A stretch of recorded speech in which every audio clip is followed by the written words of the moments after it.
السلام علیکم ورحمۃ اللہ وبرکاتہ۔ بسم اللہ الرحمن الرحیم۔ اسلام کا نظام معاشرت، نظام معیشت، نظام سیاست، یہ تمام زندگی کے ساتھ ملحق ہیں اور اس میں بندوں نے رہنا ہوتا ہے۔ وہاں فضیلت دی گئی ہے کہ دنیا کے اندر رہ کر تم اگر ان کی مشکلات میں اور ان کی یہ ماحول میں رہ کر برداشت کرو گے تو تم اجر پاؤ گے، مقابلتاً اس کے کہ تم کسی مرکز میں یا کسی غار میں یا کسی جنگل میں بیٹھ کے اللہ اللہ کرتے رہو، عبادت کرتے رہو، اس کو فضیلت نہیں دی گئی ہے۔ اس لیے کہ مسلمان کے معاشرت میں رہتے ہوئے باہم حقوق ہیں، رشتہ داریاں ہیں، خوشیاں ہیں، غمیاں ہیں۔ خوشیوں پہ شامل ہو تو غموں میں بھی شامل ہو۔ اس لیے نبی پاک نے فرمایا مسلمان پہ حق ہیں، جب وہ سلام کرے تو اس کا جواب دو، جب وہ بیمار ہو تو عیادت کو جاؤ، جب وہ فوت ہو جائے تو اس کو آخری منزل تک پہنچانے کے لیے ساتھ جاؤ، جب وہ دعوت کرے تو قبول کرو، جب وہ کسی مشکل کے لیے بلائے تو مدد کو جاؤ، جب وہ اس کو چھینک آئے اور وہ اللہ کی حمد بیان کرے تو تم اس کو بولو یرحمک اللہ۔ یہ درجے ہیں، مرحلے ہیں جس کے لیے مسلمان پہ حق بتائے گئے ہیں، اور یہ حدیث میں بھی آیا ہے۔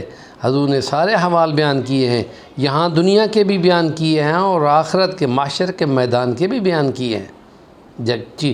بندوں کی جرت اور نیکی کو بڑھانے کے لیے تمام باتیں بیان کی ہیں کہ محشر کے میدان میں خدا تعالیٰ کے سامنے جب جائیں گے تو خدا تعالیٰ شکوہ کرے گا کہ تم نے جب میں بیمار ہوا تھا تو تم نے میری عیادت نہیں کی تھی۔ تو بندہ کہے گا اے رب باری تعالیٰ، تو پاک ہے کہ تو بیمار ہو۔ اس وقت خدا کہے گا بے شک ٹھیک ہے، لیکن میں بیان کرتا ہوں کہ جس وقت میرا فلاں بندہ بیمار ہوا تھا، اگر تم وہاں اس کی عادت کو جاتے تو مجھے اپنے پاس پاتے۔ تو گویا ایسی میت کو سیم ایسے ہی ہے کہ جیسے حدیث میں حضور فرماتے ہیں کہ جو ساری دنیا سو رہی ہوتی ہے اور وہ تہجد کے لیے اٹھتا ہے تو وہ خدا تعالیٰ اس کی یہ فضیلت کو بیان کرتا ہے کہ میں اس کے ہاتھ بن جاتا ہوں، میں اس کے پیر بن جاتا ہوں، میں اس کی آنکھ بن جاتا ہوں، میں اس کے گویا کہ وہ آنکھ بن جاتا ہوں جس سے وہ دیکھتا ہے، پیر بن جاتا ہوں جس سے وہ چلتا ہے، ہاتھ بن جاتا ہوں جس سے وہ کام کرتا ہے۔ یہ نیکی کے کام مراد ہیں، تو اس لیے یہ ایک بڑی فضیلت ہے کہ جس کو خدا یوں کر کے بیان کرتا ہے۔ تو اس لیے مسلمان کو تو ان چیزوں کے لیے اور کیا موقع چاہیے کہ اتنی دیکھنے میں تو بہت چھوٹے سمجھے جاتے ہیں، اس لیے ان کو اہمیت نہیں دیتا۔ ہمارا پیر آپا گاڑا شریف سندھ کے وہ کبھی کسی کی موت فوج خوشی غمی پہ نہیں جاتے تھے، کہ وہ سمجھتے تھے کہ ہم ذرا اونچے لوگ ہیں۔ نبی پاک صلی اللہ علیہ وسلم سے زیادہ اونچے لوگ تو کبھی کوئی سوچ بھی نہیں سکتا۔